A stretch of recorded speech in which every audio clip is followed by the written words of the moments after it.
Praise the lord. ఈరోజు వాక్యము July నెల 4వ తారీఖు 2025. యోబు గ్రంథము 42వ అధ్యాయము 2వ వచనము. నీవు సమస్త క్రియలను చేయగలవనియు నీవు ఉద్దేశించినది ఏదియు నిష్ఫలము కానేరదనియు నేనెప్పుడు తెలిసికొంటిని. క్రీస్తునందు ప్రియమైన సహోదర సహోదరీలరా, ఒక్కొక్కసారి మనకొచ్చే పరిస్థితులను బట్టి చూస్తే దేవుని సంకల్పం ఏదో మనకు అర్థం కాక చాలా దుఃఖపడి బాధపడుతుంటాము. ప్రతిరోజు ఉదయం నేను ఒక బేబీ స్కూల్ ముందర నుండి వాకింగ్కి వెళ్తున్నప్పుడు చిన్నపిల్లలను చూస్తుంటాను. పసిబిడ్డలు ఏడుస్తూ మరియు అరుస్తూ గేట్లోకి ప్రవేశిస్తుంటారు.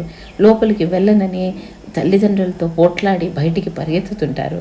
నేను వారిని చూసి నవ్వుకుంటాను. ఎందుకంటే పాఠశాల వారి ప్రధాన సమస్య అని వారు భావిస్తారు. అయితే అది తమ మంచి భవిష్యత్తు కోసమేనని వారికి తెలియదు. అప్పుడు మన విషయంలో కూడా నాకు అలాగే అనిపిస్తుంది. మన సమస్యలు మనకు చాలా పెద్దవి, కానీ భగవంతునికి అవేవి సమస్యలు కావు. చిన్నపిల్లల మంచి కోసం వారిని పాఠశాలకు తీసుకువెళ్తే వాళ్ళేమో పరిగెత్తుకుంటూ బయటికి వచ్చేయాలనే చూస్తుంటారు. కానీ అది మనం వాళ్ళ మంచి కోసం చేస్తున్నామని వాళ్ళకి తెలియదు. అట్లే దేవుడు మన మంచి కోసం ఎన్నో చేస్తున్నప్పుడు అది పెద్ద సమస్యగా భావించి మనం దుఃఖపడి ఏడుస్తుంటాము. అదే యోబు తన జీవితంలో తెలుసుకున్నాడు. భగవంతునికి మన సమస్యలే కాదు, ఆయన గొప్ప శక్తి ముందర అవి చాలా చిన్నవి. యోబు కూడా తన సమస్యలు చాలా ఘోరంగా ఉన్నాయని అనుకున్నాడు. మామూలు మనిషికి అలా అనుకోవడం సహజం.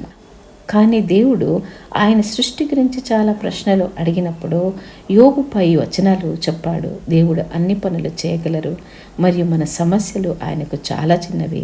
కాబట్టి చింతించకండి, ఆయన సమస్త క్రియలు చేయగలవని కష్టాలని అనుభవించిన యోబు తెలుసుకున్నాడు. మనం కూడా తెలుసుకొని ముందుకు వెళ్దాం. ప్రార్థిద్దామా? ప్రియమైన తండ్రి, మీ సన్నిధిలో ప్రార్థిస్తున్నాం ప్రభువా. మాకొస్తున్న ఈ శ్రమలను చూస్తే ఒక్కొక్కసారి బాగా నిరుత్సాహపడిపోతున్నాం తండ్రి.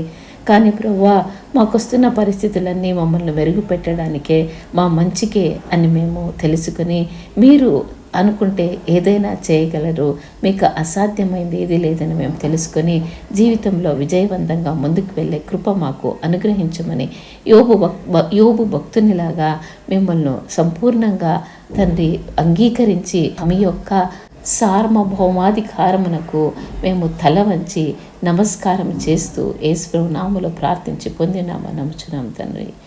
ఆమేన్, ఆమేన్, ఆమేన్. చిరునవ్వు నవ్వు యేసు నిన్ను ప్రేమిస్తున్నారు. దేవుడు మిమ్మల్ని దీవించునుగాక.